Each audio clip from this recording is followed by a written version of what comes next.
ही शिवसेना कोणाची आहे?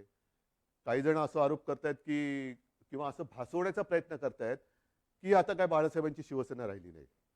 ठीक आहे ना, बाळासाहेबांची शिवसेना आणि आत्ताच्या शिवसेनेत फरक काय नेमका? असं काय मी नेमकं केलेलं आहे की शिवसेना ही बाळासाहेबांच्या विचारापासून दूर जात चाललेली आहे? त्यावेळेला जे विचार होते तेच आपण पुढे नेत आहोत. बरं, त्याच्यानंतर म्हणजे आपल्यातून बाळासाहेब 2012 साली गेले. 2014 साली आपण एकाकी लढलो होतो. तेव्हाही आपण हिंदूच होतो, आत्ताही हिंदूच आहोत, उद्याही हिंदूच राहणार आहोत. मुद्दा, विचार हा तोच राहणार आहे, तोच असणार आहे. पण 2014 साली सुद्धा जी लढलेली शिवसेना होती आणि जिने एकट्याच्या ताकदीवरती प्रतिकूल परिस्थितीत 63 आमदार निवडून आणले आणि ते 63 आमदार आल्यानंतर त्यातले काही नंतर जे मंत्री झाले, ती सुद्धा शिवसेना बाळासाहेबांच्या नंतरची शिवसेना होती. आणि त्याच्यानंतरची आत्तापर्यंतची वाटचाल म्हणजे मग मी आता गेली 2.5 वर्ष मी स्वतः मुख्यमंत्री आहे. माझ्यासोबत पहिल्या आणि आत्ताच्या मंत्रिमंडळातले जे काही सहकारी आहेत ते सुद्धा त्याच बाळासाहेबांच्या शिवसेनेतले सहकारी आहेत. म्हणजेच काय की पहिल्या प्रथम शिवसेना हिंदुत्व, शिवसेना कोणाची, शिवसेनेने हिंदुत्व सोडले का, शिवसेना बाळासाहेबांची राहिली नाही का, मग आम्हाला ती बाळासाहेबांची शिवसेना पाहिजे. मग मधल्या काळामध्ये जे काय सगळं मिळालं ते बाळासाहेबांनंतरच्या शिवसेनेने दिलं, हे मी म्हणेन कृपा करून लक्षात ठेवा. मग आता मुद्दा काय आहे की सध्या राज्यामध्ये काय चाललेलं आहे. आपल्याला सर्वांना कल्पना आहे की शिवसेनेचे काही आमदार गायब, अमुक गायब, तमुक गायब, गेले कुठे. पहिले सुरतला गेले, त्याच्यानंतर आता म्हणतात गुवाहाटीला गेले. आता त्यातल्या काही आमदारांचे आपल्याला फोन येत आहेत, आम्हाला इकडे आणले गेले, आम्हाला परत यायचंय. आपल्यामध्ये इथे असलेल्या आमदारांना काही फोन येत आहेत. मला त्याच्यामध्ये जायचंच नाहीये. हे जे माझं मनोगत आहे ती मी अवघ्या 5 मिनिटात संपवणार आहे.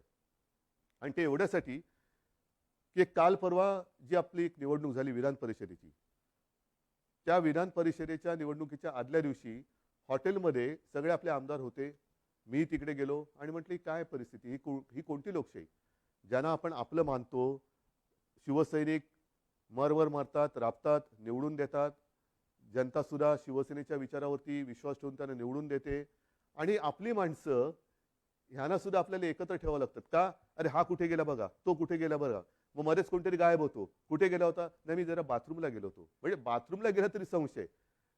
म्हणजे बाथरूमला म्हणजे असं म्हणतात की शंका ठीक आहे, पण लघुशंकेला गेला तरी शंका. ही कुठली ही शाही? ही अशी लोकशाही काय मला आवडणारी आणि पटणार नाही. आणि मला वाटतं बाळासाहेबांनाही पटत नव्हतं आणि आपल्यालाही पटणार नाहीये. मला एक मुद्दा काय सांगायचा आहे की मला कशाचाही अनुभव नसताना जे काय घडलं, मी इच्छेपेक्षा जिद्दीने करणारा माणूस आहे. इच्छा असो वा नसो, पण एकदा जबाबदारी अंगावर आली तर ती जबाबदारी मी पूर्ण जिद्दीने पार पाडण्याचा प्रयत्न करतो. आणि त्याच जिद्दीने मी शिवसेना प्रमुखांना दिलेलं वचन पूर्ण करणारच हा निश्चय मनाशी बाळगून रणांगणात उतरलो. त्यावेळेला मी आपल्यासमोर आलो होतो, आज सुद्धा समोर आलेलो आहे. कोणताही अनुभव नव्हता. आपल्याला तेव्हा नाईलाज झाला, वेगळा मार्ग पत्करावा लागला. काँग्रेस आणि राष्ट्रवादी हे गेले 25-30 वर्ष आपण त्यांच्या विरोधात, ते आपल्या विरोधामध्ये हे लढत आलेलो आहोत. मग त्याच्यानंतर हे जे काय घडलं हे सर्वांना माहिती आहे की काँग्रेस आणि राष्ट्रवादीने, विशेषतः पवार साहेबांनी, ती बैठक आमची तिन्ही पक्षाची झाली. त्या बैठकीमध्ये सगळं ठरलं आणि ते ठरल्यानंतर मला त्यांनी सांगितलं की उद्धव जरा 1 मिनिट बोलायचंय. म्हटलं काय बोलायचं? आता ठरलंय सगळं. नाही 1 मिनिट. आणि बाजूला खोलीत गेल्यानंतर त्यांनी सांगितलं की उद्धव हे सगळं ठीक आहे, पण जबाबदारी तुम्हाला घ्यावी लागेल. म्हटलं का? तर तसं नाही म्हणे, आमच्याकडे पण ज्येष्ठ लोक आहेत, काँग्रेसकडे पण ज्येष्ठ लोक आहेत आणि शिवसेनेकडनं जर तुम्ही नसाल तर ते पुढे चालणं हे कठीण आहे. मी म्हटलं पवार साहेब काय मस्करी करता का? मी आतापर्यंत महापालिकेत सुद्धा महापौर जिंकल्यानंतर अभिनंदन करायला जातो. म्हणजे साधा महापालिकेत न गेलेला माणूस मुख्यमंत्री कसा होणार? ते बोलले नाही नाही, तुम्हाला हे करावं लागेल. ठीक आहे, जिद्द केली, जिद्द. मग पवार साहेबांनी, सोनिया गांधींनी विश्वास टाकला माझ्यावरती. सोनियाजी सुद्धा मध्ये मध्ये कधीतरी आपुलकीने फोन करत असतात, विचारत असतात. एक गोष्ट लक्षात घ्या की कोणताही अनुभव नसलेला माणूस इकडे बसवणं, त्याच्या मागे नुसता स्वार्थ हा विचार नाहीये. पण एक राजकारण म्हटल्यानंतर राजकारण कुठेही कसंही वळण घेऊ शकतं, पण त्या वळणाला सुद्धा अर्थ पाहिजे. उगाच काहीतरी रडकुंडीचा घाट जो म्हणतो ना, तिकडनं पोलादपूर पासून आपल्या ह्याला महाड पासून वरती महाबळेश्वरला जाताना रडकुंडीचा घाट, जो वळण वळण वळण वळण म्हणजे गाडी चालवता चालवता गाडीचा चालक हा रडकुंडीला येतो. तसं हे वळणदार राजकारण कोणाच्याच उपयोगाचं नाहीये. आजपर्यंत ह्या सगळ्यांनी मला खूप सहकार्य केलेलं आहे. प्रशासनाने तर कमाल केलेली आहे. प्रशासनाने तर मला सांभाळत काय योग्य काय अयोग्य हे सुद्धा सांगण्याचा प्रयत्न केलेला आहे. आज मी नेमकं काय बोलणार आहे? मला दुःख कशाचं झालेलं आहे? आश्चर्य कशाचं वाटलेलं आहे? धक्का कशाचा बसलेला आहे? की काँग्रेस आणि राष्ट्रवादी म्हणाली की आम्हाला मुख्यमंत्रीपदी उद्धव ठाकरे नकोत. तो त्यांचा विचार आहे. दोन्ही पक्ष स्वतंत्र आहेत. ठीक आहे, सत्तेच्या तडजोडीसाठी आपण एकत्र आलो होतो असं जे काही इतर जण म्हणतायत, त्यांच्याप्रमाणे साठी आपण एकत्र आलो होतो. पण आज सुद्धा सकाळी कमलनाथजींनी मला फोन केला होता. कालच सकाळी शरद पवारजींनी फोन केला. मला म्हणाले, उद्धव आम्ही तुमच्या सोबत आहोत. हा त्यांच्या भरोश्याचा विषय आहे. पण त्यांनी भरोसा माझ्यावरती ठेवल्यानंतर माझ्याच लोकांना जर मी मुख्यमंत्रीपदी नको असेल तर काय करायचं? हा मोलाचा प्रश्न आहे. माझीच लोक म्हणत असतील की ते ठीक आहे, त्यांना हवे असतील पण आम्हाला तुम्ही नकोत.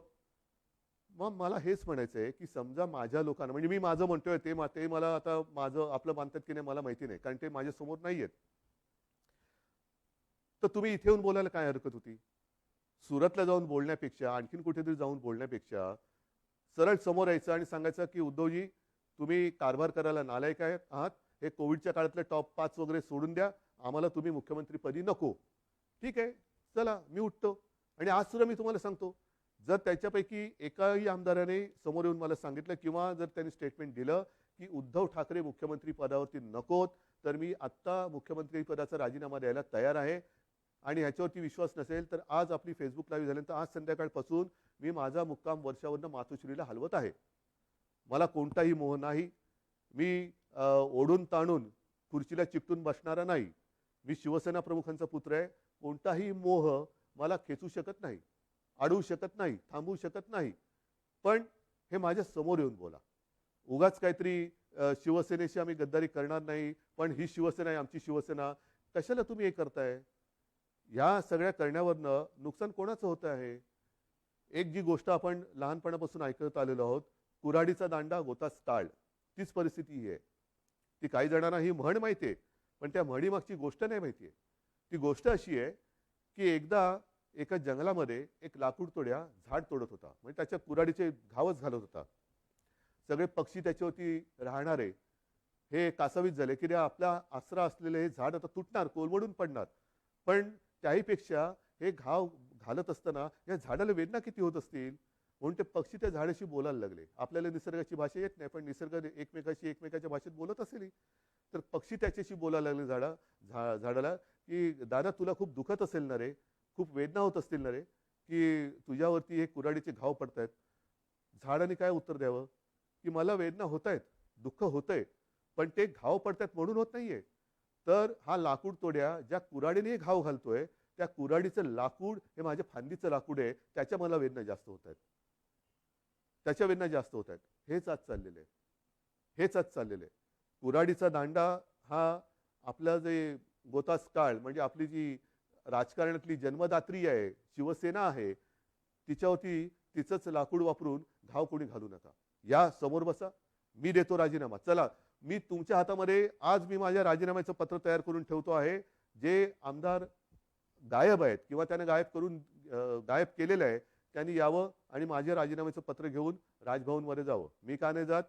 कारण मला कोविड झालंय.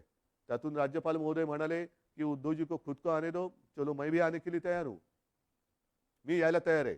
म्हणून मी पुन्हा एकदा सांगतोय की ही कुठेही आगतिकपणा नाही, हा कुठेही अगदी लाचारीचा प्रसंग नाही किंवा मजबुरी तर अजिबात नाहीये. कारण आजपर्यंत अशी अनेक आव्हानं बिनसत्तेची आपण पेललेत. हे काय मोठं आव्हान आहे?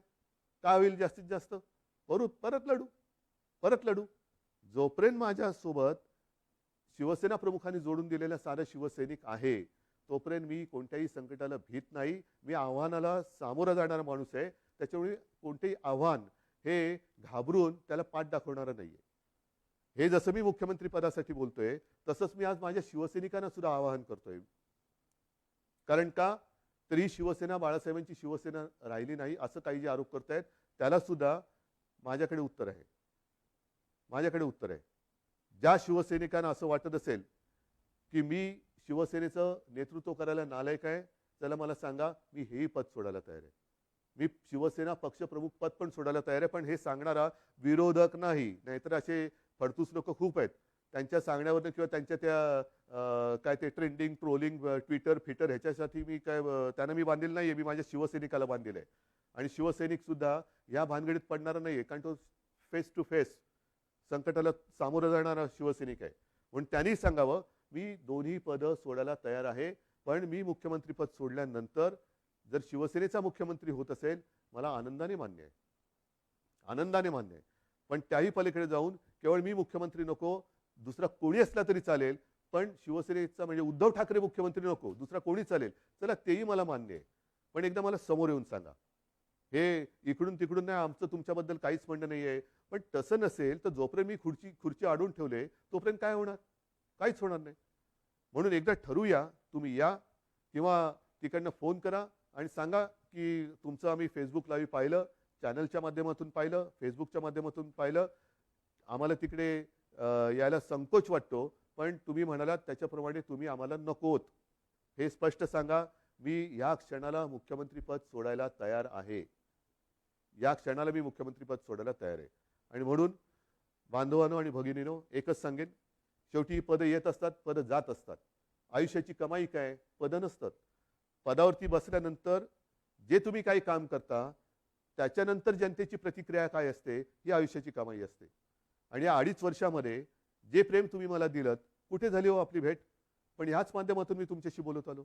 आणि अनेक जणांनी मला सांगितलं की उद्धवजी, तुम्ही बोलताना आमच्या कुटुंबातला एक माणूस आमच्याशी बोलतोय असं वाटतं.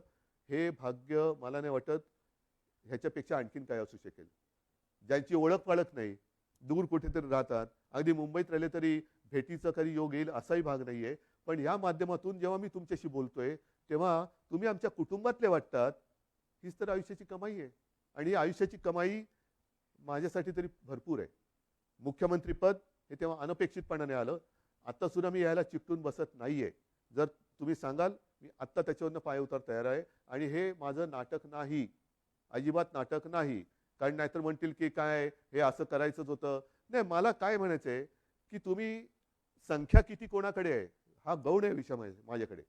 शेवटी ही जी काही लोकशाही आहे, त्या लोकशाहीमध्ये संख्या ज्यांच्याकडे अधिक असते तो जिंकतो. मग ती तुम्ही संख्या कशी जमवता? प्रेमाने जमवता, जोर जबरदस्तीने त्या धमक्या दटवण्या देऊन जमवता, हे नगण्य असतं. पण समोर उभी केल्यानंतर डोकी मोजली जातात आणि अविश्वास ठराव मंजूर किंवा अमंजूर होतो. मला मी ज्यांना माझे मानतो त्यांच्यापैकी किती जण तिकडे गेलेत, किती जण माझ्या विरुद्ध मतदान करतील, नाही. एकाने जरी माझ्या विरुद्ध मतदान केलं तरी ते माझ्यासाठी लाजिरवाणी गोष्ट आहे. आणि म्हणून मला हे एकही मत माझ्यावरती त्यांना अविश्वास ठराव दाखवण्याची वेळ येऊ नये, म्हणून त्यांनी मला सांगावं. मी कुठेही त्या नावाचा उच्चार करणार नाही, वाच्यता करणार नाही. तुम्ही सांगा मी मुख्यमंत्रीपद सोडलं, बस. ह्याच्यावर आणखीन काय सांगू? मी माझं मन घट्ट करून तयारीने बसलेलो आहे. मात्र बांधवांना आणि भगिनींना एकच सांगेन की जे प्रेम तुम्ही आजपर्यंत दिलं, उद्या मी सांगितलेलंच आहे की मुख्यमंत्रीपदी माझी राहायची अजिबात इच्छा नाही. पण त्याच्यानंतर सुद्धा जेव्हा जेव्हा आपली भेटगाठ होईल, ती मात्र जसा मी फिरत जाईन तशी प्रत्यक्ष होईल. तेव्हा मात्र तुम्ही हे दाखवत असलेलं प्रेम हे सदैव असंच कायम ठेवा, एवढीच विनंती करतो. धन्यवाद. जय हिंद, जय महाराष्ट्र.